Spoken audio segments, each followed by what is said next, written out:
Hoy vamos a meternos de lleno en una de las historias más famosas del mundo, la de Cenicienta. Pero, ¿y si todo lo que creemos saber sobre este cuento fuera solo la punta de un iceberg? Un iceberg narrativo que además tiene miles de años. Vamos a descubrirlo juntos. La pregunta parece fácil, ¿a que sí? Pero resulta que la versión que tenemos todos en la cabeza es, en realidad, una pieza muy pequeña de un puzzle enorme y antiquísimo. Venga, vamos a sumergirnos en esta historia. A ver, estos elementos nos suenan a todos, ¿verdad?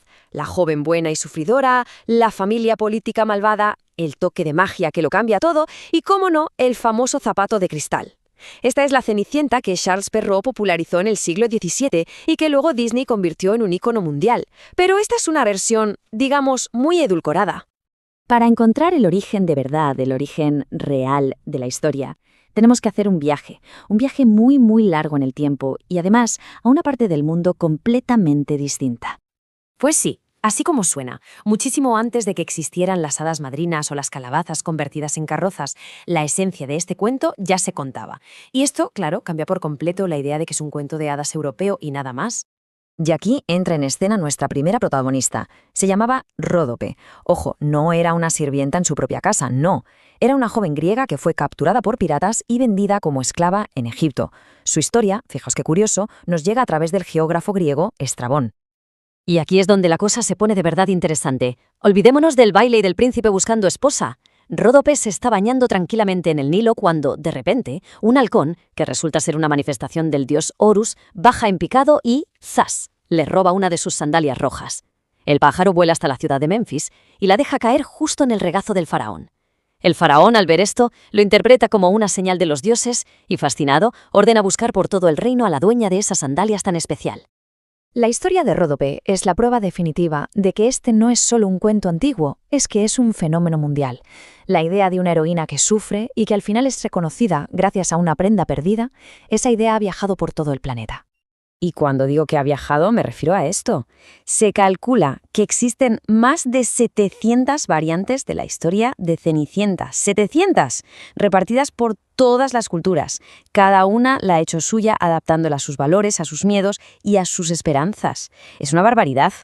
Es que el viaje de este cuento es alucinante. Empieza con Ródope en el antiguo Egipto. Unos 900 años más tarde reaparece en China con el nombre de Ye Xian. Ya en el siglo XVII, el italiano Giambattista Basile escribe una versión bastante más cruda. Un poco después, Perrault en Francia le da ese toque de magia que todos conocemos. Y finalmente, en el siglo XIX, los hermanos Grimm en Alemania la devuelven a sus raíces, digamos, más oscuras y folclóricas.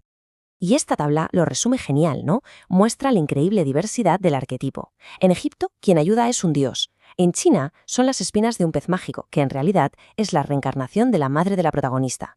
En la versión escocesa es un ternero rojo, y en la alemana son unos pájaros que viven en un árbol plantado sobre la tumba de la madre. El objeto, el zapato, también cambia, pero la idea de que sea un calzado pequeño y muy valioso se repite constantemente. Pero a ver, ¿por qué tanta obsesión con el zapato? Bueno, en la versión china, la de Ye Xian, se dice que sus zapatillas eran de oro y diminutas, como una flor de loto. Esto no es casualidad, para nada. El pie pequeño ha sido un símbolo de belleza y de estatus en muchas culturas orientales durante siglos, así que la prueba del zapato allí tenía una capa de significado cultural importantísima. Y ahora agarraos fuerte, porque vamos a explorar la versión que recopilaron los hermanos Grimm. Una versión que, desde luego, no era para contarla a los niños antes de dormir. Es que hay que entender una cosa. Los Grimm no se inventaban los cuentos, eran folcloristas. Su trabajo consistía en recoger las historias que se contaban de forma oral en los pueblos y preservarlas tal cual, con toda su crudeza, su violencia y sus moralejas, que a menudo eran bastante brutales. Y su Aschenputtel es el ejemplo perfecto de esto. Aquí tenemos una de las diferencias más bestias. Mientras que Perrault nos da un final de perdón y reconciliación, muy propio de los salones de la corte francesa, los Grimm nos presentan una justicia popular directa y sangrienta. En su versión, el día de la boda de Cenicienta, unas palomas bajan del cielo y les arrancan los ojos a las hermanastras. Las dejan ciegas como castigo por su maldad. Así, sin más. ¿Y la famosa escena de la prueba del zapato? Es todavía más gráfica. La madrastra, en su desesperación por el poder, le da un cuchillo a su hija mayor y le dice: «Córtate el dedo, cuando seas reina no te hará falta andar». El príncipe, engañado, se la lleva. Pero las palomas mágicas del avellano le chivan que mire el zapato, que está lleno de sangre. Y con la segunda hermana más de lo mismo. Esta se corta un trozo del talón. Se repite toda la escena macabra. Es una visión mucho más visceral sobre la ambición y el engaño, desde luego. Entonces, después de ver estas versiones tan diferentes, desde la intervención divina en Egipto hasta esta brutalidad en Alemania, la pregunta es obvia, ¿no? ¿Por qué esta historia nos sigue fascinando después de tanto tiempo?